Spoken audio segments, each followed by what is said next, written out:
మాజీ మంత్రి హరీష్ రావు కాళేశ్వరం అంశంపై మాట్లాడుతున్నారు. లైవ్ చూద్దాం. ఆనాటి కాంగ్రెస్ మంత్రి పేరు ఫస్ట్ బాబు హసన్ ముషరాఫ్ గారు. హసన్ ముషరాఫ్ అని ఆనాటి కాంగ్రెస్ ప్రభుత్వంలో మహారాష్ట్రలో నీటిపారుదల మంత్రి దగ్గరికి విత్ ఇన్ ఏ మంత్, మాది 2 జూన్ నాడు గవర్నమెంట్ ఏర్పడితే జూలై లోపల అపాయింట్మెంట్ తీసుకున్నా పోయినా, బాబు మీతో కొట్లాటొద్దు, నన్ను మా ముఖ్యమంత్రి గారు పంపిస్తే నేను వచ్చినా, మేము తమిడిహట్టి దగ్గర బ్యారేజ్ కట్టుకుంటాము అంటే ఆయన నవ్వి ఒక మాట అన్నాడు, 7 సంవత్సరాల నుంచి మా కాంగ్రెస్ ముఖ్యమంత్రులు ఉంటేనే మేము అనుమతి ఇవ్వలేదు, ఎట్టి పరిస్థితుల్లో తమ్మిడిహట్టి దగ్గర 152 మీటర్లకు అనుమతి ఇవ్వము అన్నాడు. బతిమిలాడినాం, రిక్వెస్ట్ చేసినాం, మన బాధ చెప్పినాం, మన రైతు ఆత్మహత్యల గురించి చెప్పినాం, తల్లడిల్లినాం, తనలాడినాం.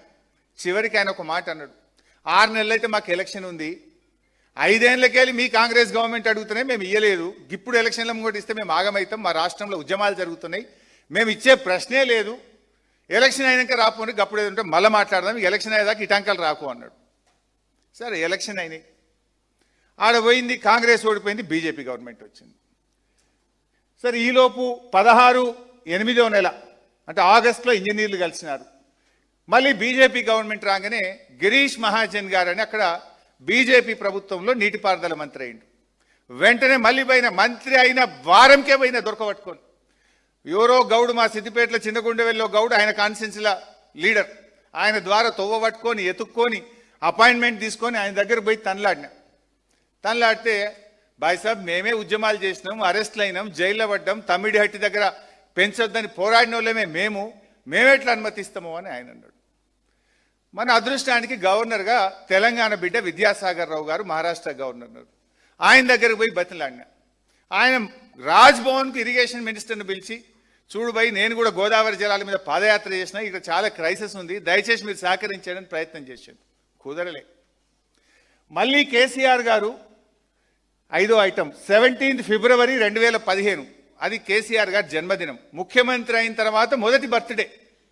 ఆయన బర్త్డే ముఖ్యం కాదు, తెలంగాణకు గోదావరి జలాలు ముఖ్యమని కేసీఆర్ గారు స్వయంగా మహారాష్ట్రకు వచ్చి అక్కడ ముఖ్యమంత్రి గారిని, నీటిపారుదల మంత్రిని ఆయన కలిసి బతిలాడిండు, మాకు ఎట్లన్నా తమ్మిడిహట్టి దగ్గర అనుమతి ఇవ్వండి, మేము కట్టుకుంటాము అని. 17 ఫిబ్రవరి 2015 నాడు కేసీఆర్ గారు వచ్చి కూడా రిక్వెస్ట్ చేశారు. ఆయన దేవేంద్ర ఫడ్నవీస్ గారు అందరూ మేము పోరాటాలు చేసినాం, నాది విదర్భ ప్రాంతం, మా చిన్నమ్మ ఒక ఆమె ఎవరు ఎమ్మెల్సీ ఉంది, ఆమె అరెస్ట్లు అయింది, మీరు ఆమెను పోయి బతిలాడంటే ఆమె ఇంటికి పోయి బతిలాను నేను, ఆ ఎమ్మెల్సీ గారింటికి, నో ససేమిరా అన్నారు. అన్ని ప్రయత్నాలు చేసినాం, అయినా కూడా వాళ్ళు ఒప్పుకోలేదు. సరే ఇంతలో ఏం జరిగింది, ఇట్లా చెప్పుకుంటూ పోతే మేము చేసిన ప్రయత్నాలు అంటే it's not that BRS over నైట్గా దీన్ని మార్చే ప్రయత్నం చేయలేదు. కాంగ్రెస్ మంత్రి ముషరఫ్ను కలిసినాం, బీజేపీ మంత్రి గిరీష్ మహాజన్ని కలిసినాం, స్వయంగా కేసీఆర్ గారు వచ్చి ముఖ్యమంత్రి గారితో కూడా చర్చలు జరిపితే ఆనాటి మహారాష్ట్ర ప్రభుత్వం ఒప్పుకోమన్నారు. మరి ఆనాడు కాంగ్రెస్ 8 సంవత్సరాలు పెండింగ్ పెట్టిండ్రు, 8 ఏళ్ళు బ్యారేజ్ కట్టనే లేదు, బ్యారేజ్ కట్టకుండా చుక్క నీళ్లు రావు. బట్ ఇంతలో ఏం జరిగింది, కేంద్ర ప్రభుత్వం నుంచి 3 లెటర్లు వచ్చినాయి, 1 కాదు 2 కాదు 3 లెటర్లు. అంటే మేము సైమల్టేనియస్గా వీటి అనుమతులు సాధిద్దామని ఢిల్లీలో సెంట్రల్ వాటర్ కమిషన్లో పర్స్యూ చేసినాం. ఇటు మహారాష్ట్రను తమిళహట్టికి ఒప్పించే ప్రయత్నం చేసినాం, ఇటు పనులు జరిపినాం. ఇప్పుడు రేవంత్ రెడ్డి 6,000 కోట్లు మా హయాంలో అయినాయి అన్నాడు, మీ హయాంలో 3,000 కోట్లు ఉట్టికనే దొబ్బిర్రు, పనిచేసింది 3,000. కానీ బీఆర్ఎస్ వచ్చినాక ప్రాణహిత చేవెళ్ల పనులు మరో 5,000 కోట్ల రూపాయల పనులు చేస్తూనే ఉన్నాం, అటు మహారాష్ట్రను ఒప్పించే ప్రయత్నం చేస్తూనే ఉన్నాం. ఇంకొక వైపు ఢిల్లీ నుంచి అనుమతుల సాధన కోసం సెంట్రల్ వాటర్ కమిషన్ను పర్స్యూ చేసినాం. సెంట్రల్ వాటర్ కమిషన్ నుంచి వీళ్ళు 8 ఏళ్ళు గవర్నమెంట్ ఉన్న అనుమతులు లేలే, ఢిల్లీలో కాంగ్రెస్ గవర్నమెంటే వీళ్ళది, కానీ ప్రాణహిత చేవెళ్లకు హైడ్రాలజీ అనుమతి రాలే. మేము అక్కడ సైమల్టేనియస్గా చేస్తే ఢిల్లీ నుంచి 3 ఉత్తరాలు వచ్చినాయి. అంటే మీరు ఇందాక చూసినారు, 17 ఫిబ్రవరి కేసీఆర్ గారు మహారాష్ట్రకు వచ్చి తమ్మిడిహట్టికి ఒప్పించే ప్రయత్నం చేసినాం. ఇంతలో 18 ఫిబ్రవరి, ఒకసారి లెటర్ డేట్ చూపి, 18 ఫిబ్రవరి డేట్ చూడండి, 18 ఫిబ్రవరి 2015 ఎవరు రాసిండ్రు, CWC central water commission project appraisal now go back to the para, last para. ఇందులో చాలా స్పష్టంగా ఏమంటున్నారు, లాస్ట్ పేరాలో మీరు చూస్తే Under such circumstances, the proposed diversion of 160 TMC of water may not be available for utilizations.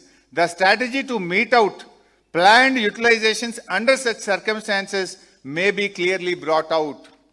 నీకు అన్ని నీళ్లు లేవు 160 టీఎంసీలు, మరి పైన ఎగువ రాష్ట్రాలు వాడుకున్నప్పుడు ఎన్విరాన్మెంటల్ ఫ్లోస్ వదిలిపెట్టినప్పుడు మీకు 160 టీఎంసీల నీళ్లు లేవు అని కేంద్ర సెంట్రల్ వాటర్ కమిషన్ ఫిబ్రవరి 2, 2015లో ఇచ్చిన ఇది అధికారిక లెటర్. ఇది ఫిబ్రవరి 18. దెన్ మళ్ళీ ఇంకొక లెటర్ వచ్చింది. ఇంకొక లెటరు 4th March 2015, అది కూడా పెట్టినాను. This is 4th March 2015 letter from central water commission. ఇదేనా డేట్ ఉందా? Yes, 4th March 2015. Now come to the last page number 12 అనుకుంటా. Paragraph number 12. It is evident from detailed water, paragraph number 12, yes. It is evident from detailed water availability studies carried out by project authorities and his office in last few years, the net water availability at the barrage location is about 165 TMC at 75% dependability, which includes perceived surpluses from the share of upper riparian states. Assuming the utilization of upper riparian states to 75% availability of 63 TMC. ఆడ 165 ఉన్నాయి కానీ ఎగువ రాష్ట్రాలకు చెందిన 63 టీఎంసీలు వాళ్ళు కట్టుకోకపోవడం వల్ల ఇప్పుడు కిందికి వస్తున్నాయి. ఆ 63 వాళ్ళు కట్టుకున్నప్పుడు నీకు 165 రావు, నీకు ఉండేది 102 మాత్రమే అని స్పష్టంగా సెంట్రల్ వాటర్ కమిషన్ చెప్పింది. చెప్తూ పైకి వన్ బాబు బేసిన్ వైజ్ కూడా చెప్పింది. G7, G8, G9లో ఎగువ రాష్ట్రాలు ఎంతెంత ఉంది, వాళ్ళు ఇప్పుడు ఎట్లా కిందికి వస్తున్నాయి అన్నారు. నెక్స్ట్ పారాగ్రాఫ్ చెప్తూ లాస్ట్కి ఏమన్నారు, as such the availability of surpluses from upper riparian states as estimated at barrage site may not be reliably available in future. The projects are advised to review the quantum of divertible flows from Pranahita barrage site considering the overall availability at the location, requirement of environment flows, capacity of pumping, storage of barrage, en route and command areas. నీళ్ళని లేవు, మీరు ప్రత్యామ్నాయం చూసుకోండి అని ఇది 2వ letter. Then 3rd letter, ఒకటిగా 3వ లెటర్ వచ్చింది. ఇది ఉమాభారతి గారు రాశారు. ఉమాభారతి గారిని మనం రిక్వెస్ట్ చేస్తే వారు కూడా రాసినటువంటి లెటర్. ఈ డేటు 13th March 2025, అన్ని 3 దగ్గరనే వచ్చినాయి. 13th March 2025 ఇది ఉమాభారతి గారు రాసిన లెటర్. వారు ఏం రాసినారు చూడన్నాను కానీ ఫస్ట్ పేజ్ 3. ఇది అసెంబ్లీలో కూడా రేవంత్ రెడ్డి పేజ్ 1 చదివిండు. నేను వెంటనే 3వ పేజ్ దియవయ్యని నేనన్నా. 3వ పేజీలో ఏమన్నది ఉమాభారతి గారు, దిస్ ఇస్ ద లెటర్. 3వ పేజీలో under such circumstances the proposed diversion of 160 TMC of water May not be available for utilisations. The strategy to meet out the planned utilizations under such circumstances need to be clarified. Last 3 lines. అంటే ఉమాభారతి గారు కూడా 160 TMC నీళ్లు లేవు, ప్రత్యామ్నాయం చూసుకోండి. అంటే దీన్ని బట్టి ఒకవైపు 17 ఫిబ్రవరి 2015 కేసీఆర్ గారే మహారాష్ట్రకు వచ్చి నాయనా ప్రాణహితకు ఒప్పుకోండి అని అక్కడ ముఖ్యమంత్రిని ప్రాధేయపడ్డాం, రకరకాల ప్రయత్నాలు చేసినాం. They said no. బట్ కరెక్ట్గా నెక్స్ట్ డే 18th ఫిబ్రవరి నీళ్లు లేవు చూసుకోండి అని ఒక లెటర్ వచ్చింది. దెన్ 4th March 2015 నీళ్లు లేవు చూసుకోండి అని ఒక లెటర్ వచ్చింది. దెన్ 13 మార్చి ఉమాభారతి గారు కేంద్ర జలవనరుల శాఖ మంత్రి నీళ్లు లేవు ప్రత్యామ్నాయం చూసుకోండి అన్నారు. ఒకవైపు మహారాష్ట్ర ఒప్పుకుంటుండ్రు, ఒకవైపు 1 కాదు 3 ఉత్తరాలు నీళ్ళే లేవు ప్రత్యామ్నాయం చూసుకోండి అన్నారు. అంటే మేము మీలాగా 8 ఏళ్ళు వేస్ట్ చేయాలా? ఇంకొక వైపు పృథ్వీరాజ్ చౌహాన్ ఉత్తరం రాసిండు. ఇవాళ రేవంత్ రెడ్డి ఏమంటుండు, మేము అనుమతి తెచ్చినాము అంటుండు. మీ ముఖం అనుమతి తెచ్చినావు. పృథ్వీరాజ్ చౌహాన్ లెటర్ చూపి ఒకసారి. మహారాష్ట్ర ముఖ్యమంత్రి అప్పటి మన ముఖ్యమంత్రి కిరణ్ కుమార్ రెడ్డికి రాసిన లేఖ ఇది.